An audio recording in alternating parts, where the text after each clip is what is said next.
Welcome to another audio-only episode of the Zen Watercooler podcast. I am Zen Watercooler.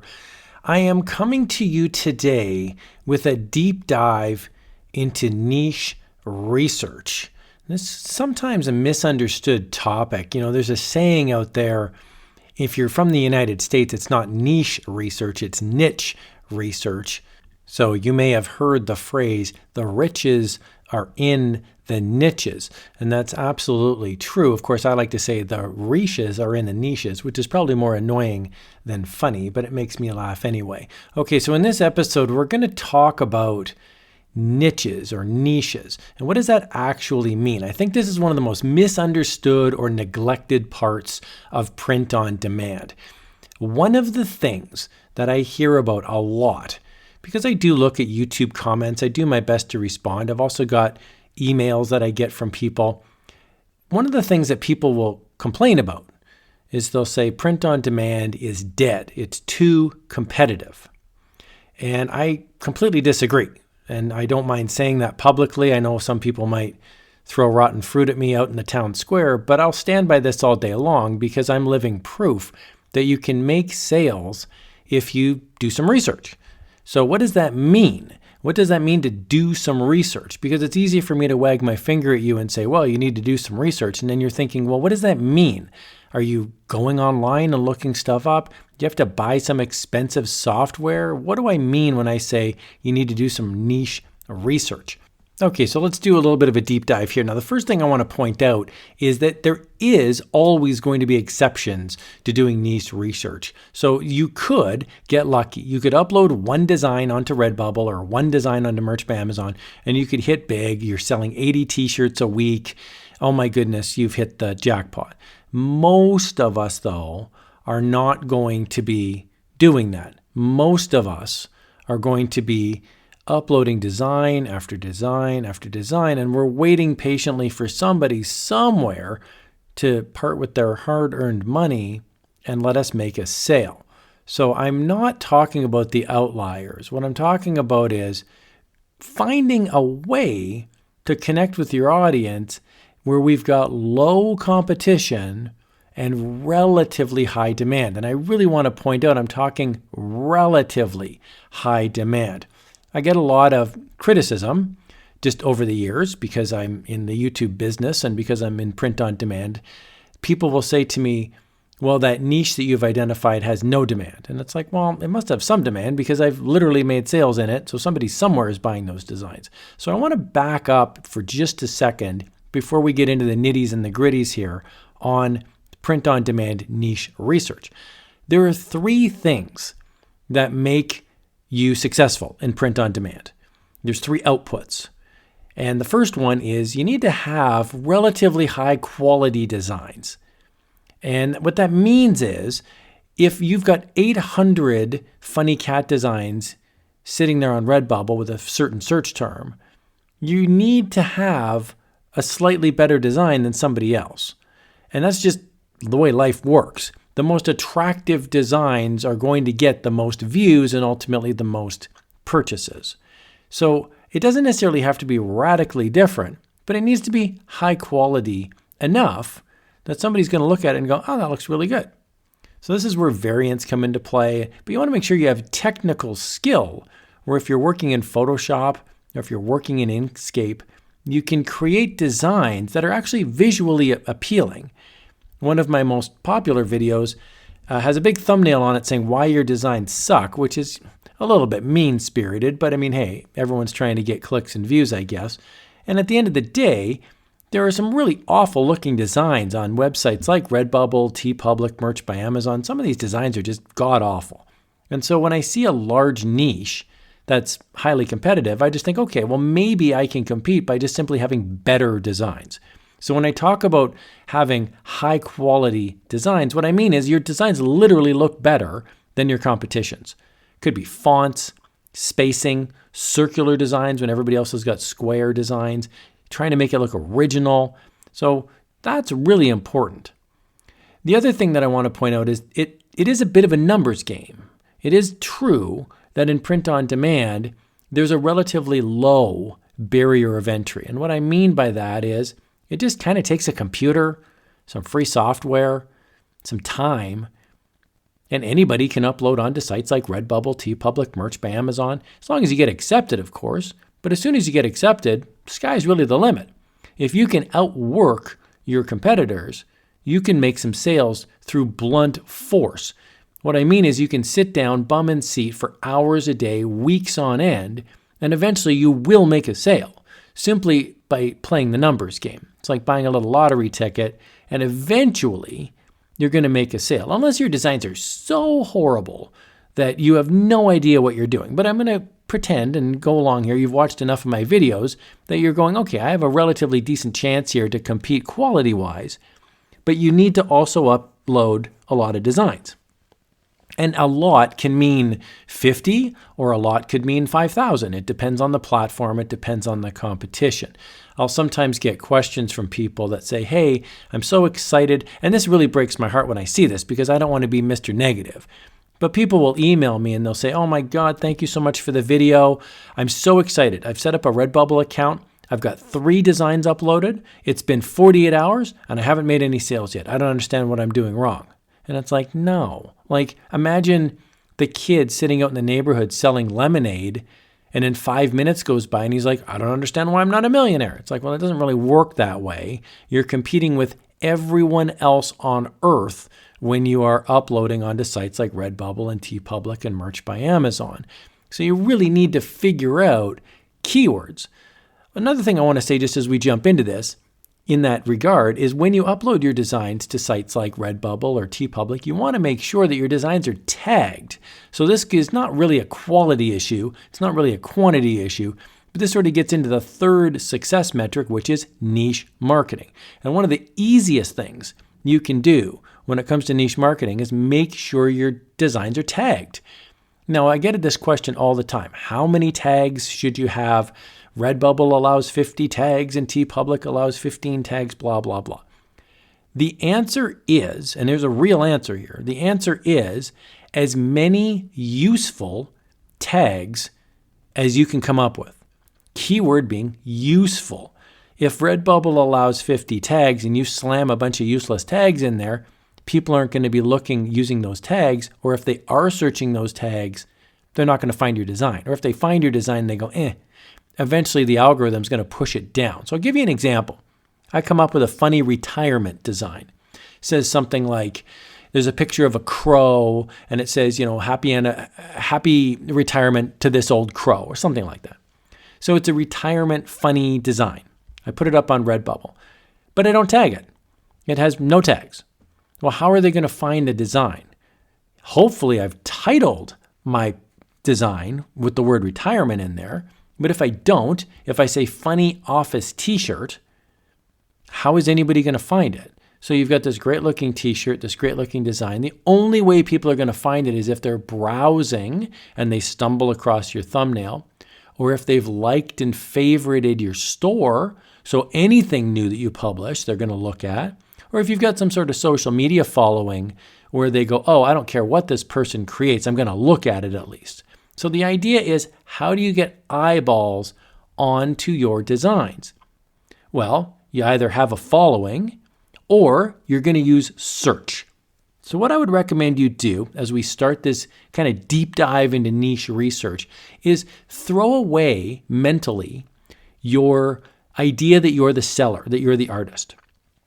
Be a customer for a few minutes. So go on to Google and just ask yourself, what sort of t-shirt would you like to buy today? Now, you don't really need to buy the t-shirt, but you can fool yourself and say, okay, I'm going to pretend like I'm buying my mom a t-shirt for her birthday. Okay, well, what would you actually type into Google? Because you're not going to type in funny t-shirt. Remember, if it's for your mother, you're probably going to type in the name of your mom, if you wanted to have a funny design that's related to their name.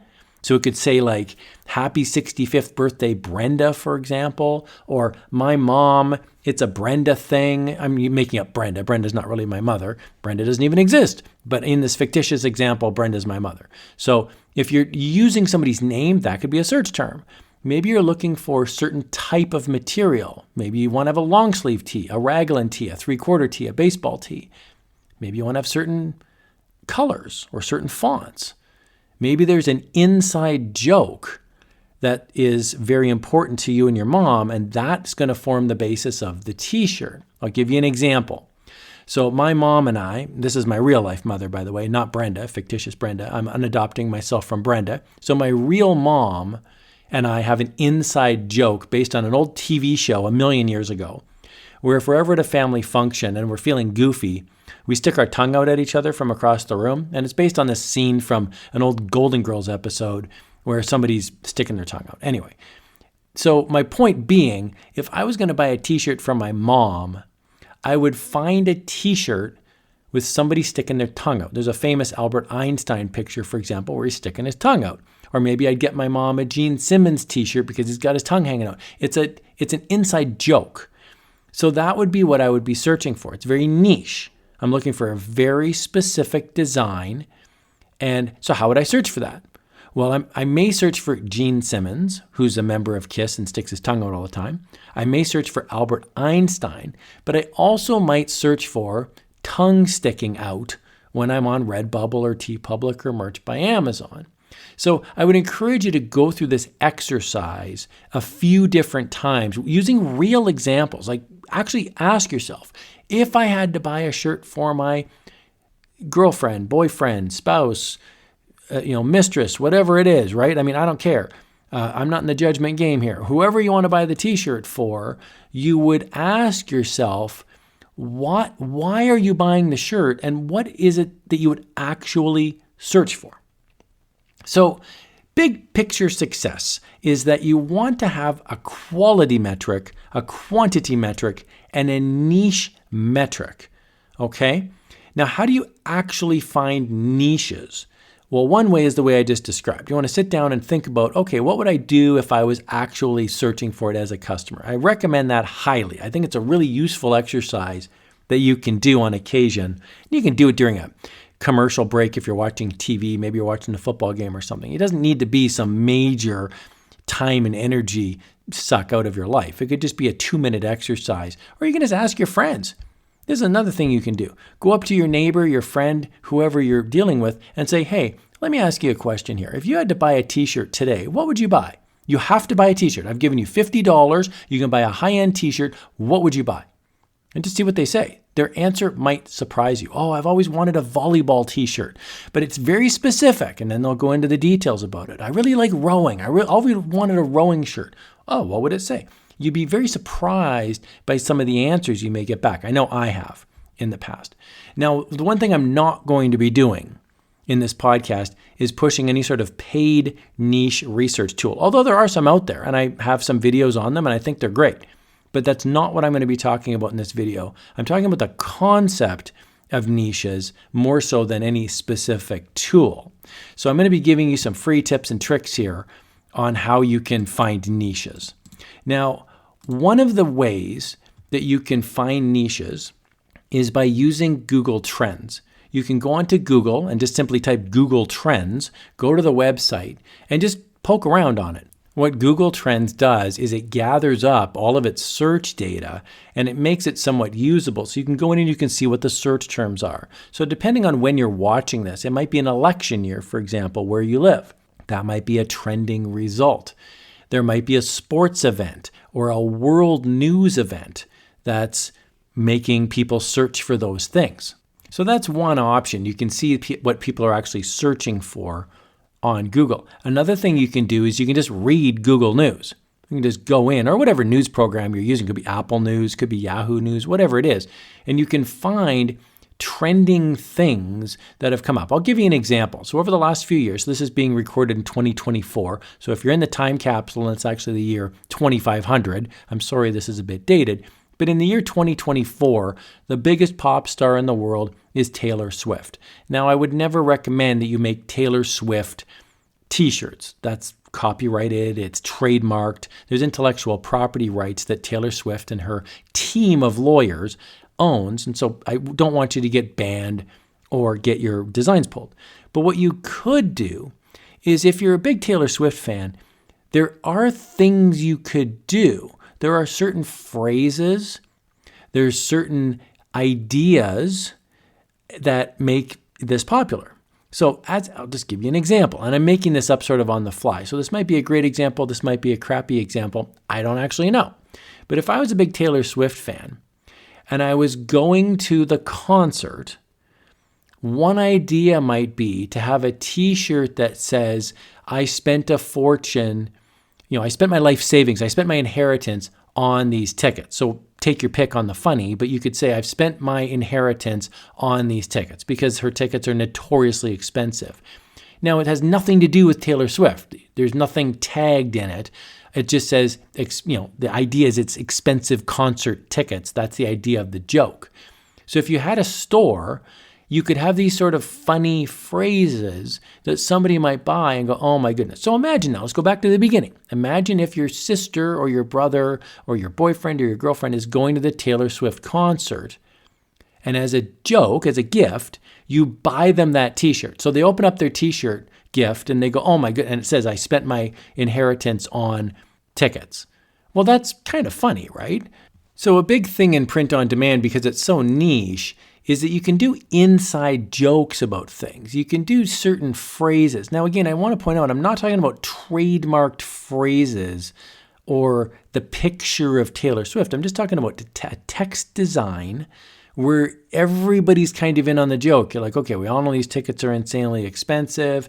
Another thing you could do is, I sold my firstborn for these tickets. Well, if you had that on a t-shirt, it only makes sense if you're at the concert. It doesn't make sense if you're at the mall. People are going to go, tickets, what? You're buying strawberries at the supermarket. Why are you wearing this shirt? It only makes sense in the context of the concert. So this is what I mean when I say it's a niche item. It's very specific in its purpose. This is why I really enjoy selling things like bridal shower or baby shower or graduation party, or when the guy gets married, he has a stag party or a bachelor party. These sort of ideas are really niche. Somebody's going to buy a rude t-shirt for somebody's bachelor party, and it's just a one-night thing. They're going to give it to him and say, there you go, Roger, put on the shirt for one night, and we're going to throw it in the garbage the next day. Or it's a souvenir of his wild night out. Maybe they went golfing or bowling or who knows what, censored, who knows what they got up to, right? So there's all sorts of crazy shenanigans that friend circles know about. And you could have these be in your arsenal of products that you're selling. Another thing you can do is you can just be walking around town. And this is one that I do all the time. You're at the mall, you're in the Walmart, you're walking around on the street. This actually happened to me the other day. I was walking at an intersection and I saw a great looking hoodie. This person walked by and they were wearing a hoodie and it had bones on their chest like an x-ray. Now, I know it's a very common hoodie, so you might be thinking, okay, this is old news. We've all seen this before. But you could expand on it. You could have different chest ideas. You could have glow-in-the-dark bones, different colors. You could have cracked bones. You may have seen a similar t-shirt. It's a white t-shirt, and on the side, there's a blood stain. And then it just says, I'm fine.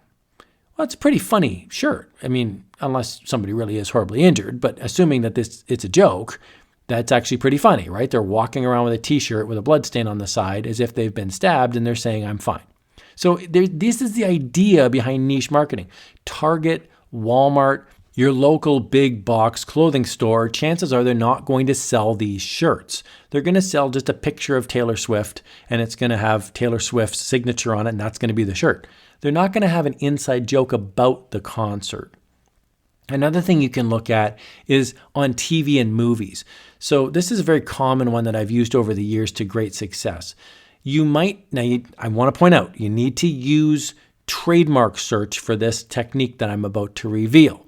So if you're watching a TV show and someone's wearing a t-shirt, sometimes that t-shirt will start to trend. And I've seen this on sitcoms, dramas, Saturday Night Live, which is a comedy show that's in New York City. On Weekend Update, sometimes they'll be wearing t-shirts. And I've also seen it in athletic interviews. So if you're watching a sports channel and somebody's in a press conference after a hockey game, a baseball game, a basketball game, you name it, they may have some sort of t-shirt. And if it's not trademarked, if it's just a cool, sciencey, trendy thing from a friend, that may be something that you could tag onto or add to. A common one that I've seen in the past is in the NFL, which is a big football league in North America. In the NFL, there's some athletes that sometimes will have Bible verses on their t-shirt. Now, Bible verses are public domain because it's so old. So the idea is if they've got some Bible verse, could be just the name of the Bible book and then the number, like John's 3:16 or something. Whatever the Bible verse is, it could be the actual text or it could just be the name and the number of the verse. Those are things that will catch on. People will go, oh, that's very interesting. Could be the name of a city. Could just be a very trendy looking t-shirt like the word Chicago with a skyline. Or it could be Austin and then Austin's repeated text down in a rainbow format. There's all sorts of very simple designs, but if a celebrity's wearing it, you could come up with something similar. And you could say, okay, this is probably going to have some sort of demand simply because somebody who is a celebrity is wearing it.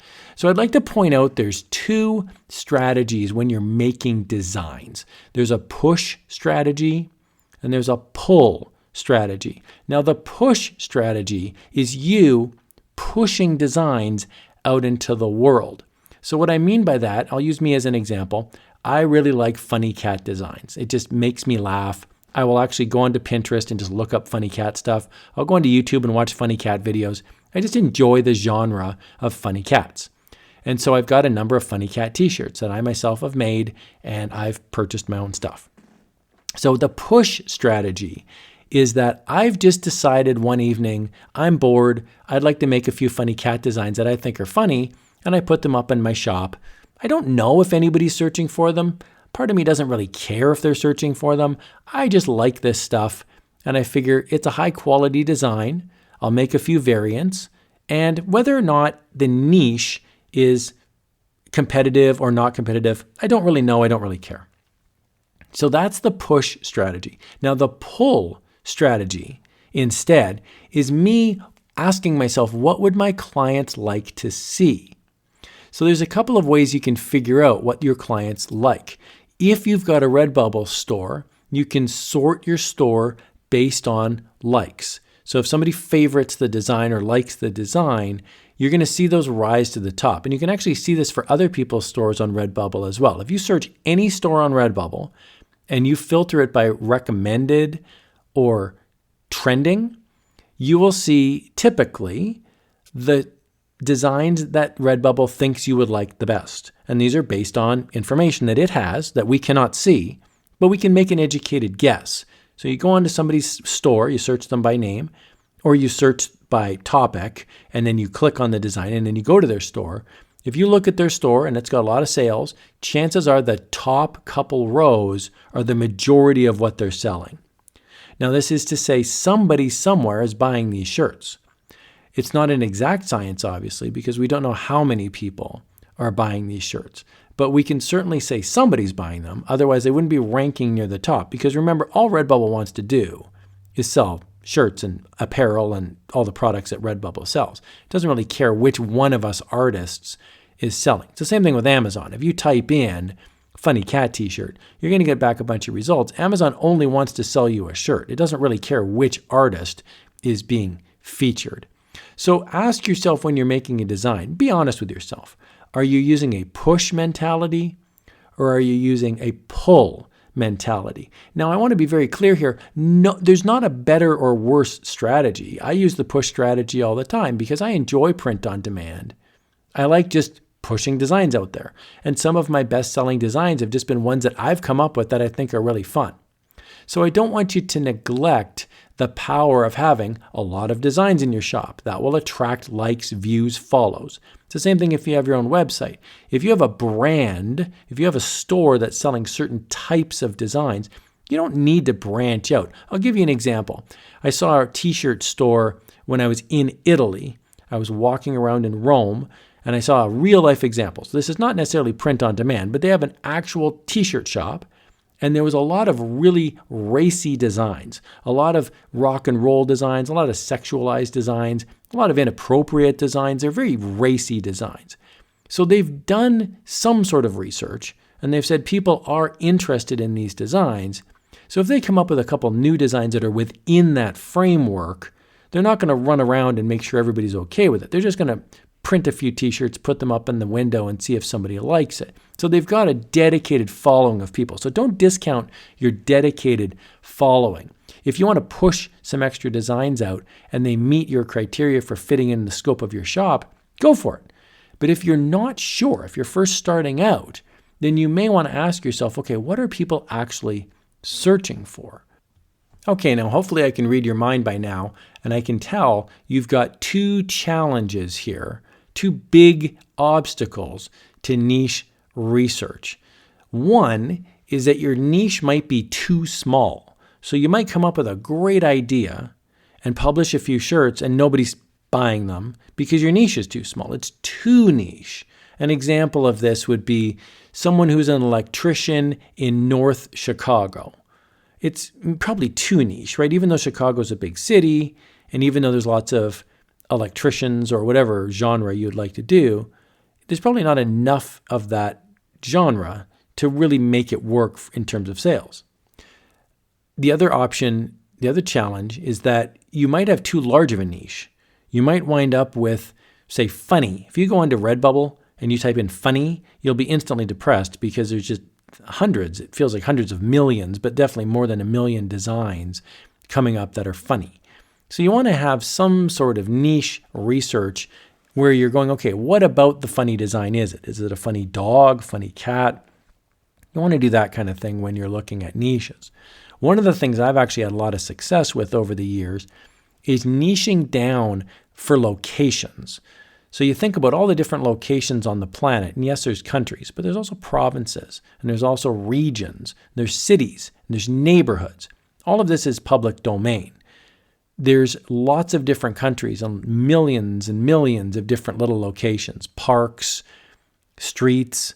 Now, there are trademarked parks and there are trademarked streets. So you don't want to necessarily have an Abbey Road t-shirt. You don't necessarily want to have a park that's trademarked. But what you could have are this, it's the same type of design with a beautiful graphic, and then it's the name of a city or the name of a town. And I've been constantly surprised. I've made a lot of sales over the years on very, very tiny towns.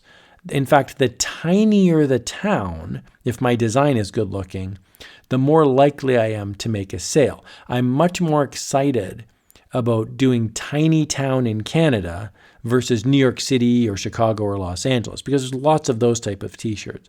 So one thing you can do is if you find a really good looking design that says the name of the town, and maybe it's New York, you could repurpose that design, not copy it, but make something in the same style, but have a much smaller town. Another thing you can do, it's kind of funny, is you could have a tropical design, but have the name of a town that's far north, especially a tiny town. So I live in Canada, right? So where it's winter like 8 months of the year. So to have a little tiny Canadian town on a t-shirt with palm trees and the sun and a surfboard, it's an inside joke for anybody living in that town. They'd be wearing that shirt going, ha ha, this is so funny because our lives are so terrible here because it's miserably cold 8 months of the year. So that's what I mean when I say niche marketing. You want to make yourself a little bit unique.